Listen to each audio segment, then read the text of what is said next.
It's time now for In Retrospect, brought to you by your Tri-State Cadillac dealers. So take us through exactly what caused that. You hit a home run, but there was so much more to all of that. There was a lot more to it. I remembered it being so much more dramatic than that. But the night before, Shinjo, who was from Japan, it was his first year playing with us, on a 3-0 count, when we were winning by a lot, Shinjo took a big hack 3-0. And whether you're going to show the hole at bat, but it gets to 3-0 right, so here. He's at 3-0 right here. So it's 3-0 here, and he swings. You know what? They didn't like that a whole lot. So going into the game the next day, Bobby Valentine had a little meeting with us and said, hey, it came from the other side through some mysterious way that they're going to do something about it with Shinjo. Well, they got the opportunity. The ironic part of it is Penny was throwing like a one-hit shutout at that time. He puts Shinjo on. I now the tying run. Bobby V, because of the fact. Long walk out to first base. Bobby V, because of the fact that he had a meeting with us the night before and told us that he had heard that something was going to be done about it, he was going to get his full time on stage right now. You knew that.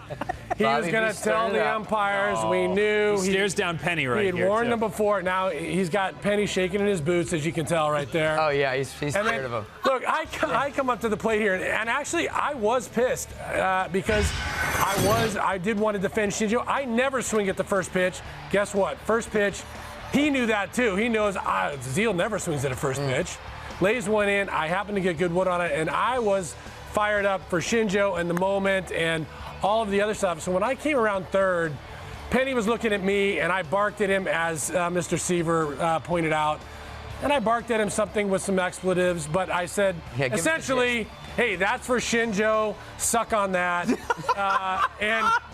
And Penny didn't love it, as you can tell. The funny thing is I saw Robin's eyes, and I was high-fiving Robin. I was fired up. I give Shinjo a hug, but Robin's eyes turned right as I crossed the plate, right? And because he sees Penny wasn't too happy and was coming our way. The rest of it's just a big scrum, and you know, half of these guys I played with. John Stearns, old bad dog, bad dude from our Mets. He and Bowlesy were going at it. They're the biggest. It's always the coaches. Right there. It's always the old coaches, right? Two coaches. But the best part about all this is for the next 3 years, Brad Penny and I somehow, for some reason, didn't like each other. So now every time I face the guy for the next 3 years, he throws one over my head and behind my back and at my feet, but he could never hit me. And so finally, the punchline to this whole thing is now I don't even know who I'm with. 3 years later, I'm with maybe the Mets again or the Rockies. We're playing them. And Penny throws one over my head, and I finally like, hey, dude, it was 3 years ago. I'm right here. Hit me. And then the next day we came out, high five, shook hands, and it was all done. So, you know what? Baseball is so weird. Baseball. That's how it ended? It ended like that. He threw it over my head. The umpire warned him. The press asked me about it afterwards. I'm like, look at some tape 3 years ago when Shinjo and I had the thing, and then figure it out from there. And then the next day, Penny and I happened to cross each other going out for batting practice. That's great. And I'm like, are we good? We not good? And he's like, yeah, dude, we're good. Sorry. But that home run in that game, you tied the game and later walked off. So in your mind, though, you hit the home run off Brad Penny. It wasn't. You weren't looking at the scoreboard and being like, that was a big game, in May. It was all about sticking up for my teammate, the emotion of the moment, the fact that we knew going in that they didn't like what Shinjo did the night before, and we kind of thought, you know what, sour grapes, who cares?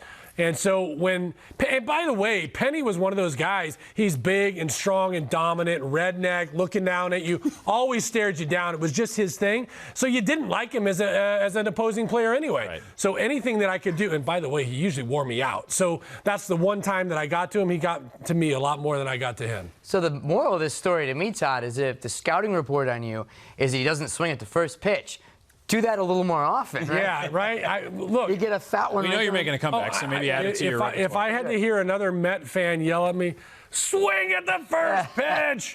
Why are you taking that ball? It's right down the middle. I mean, I heard it forever, but it was just something that was in my, in my core that I had to feel like I settled in. And then when I did hit the first pitch, ironically, I had a very high average. I just selected. Well, that's because they gave you a meatball, right? And the Mets fans know what they're talking I had to set them about. up. Yeah. I had to set them Todd, up. you have a 578 average against the first pitch. Yeah, Why don't I'm you sure swing they it did in know there? that.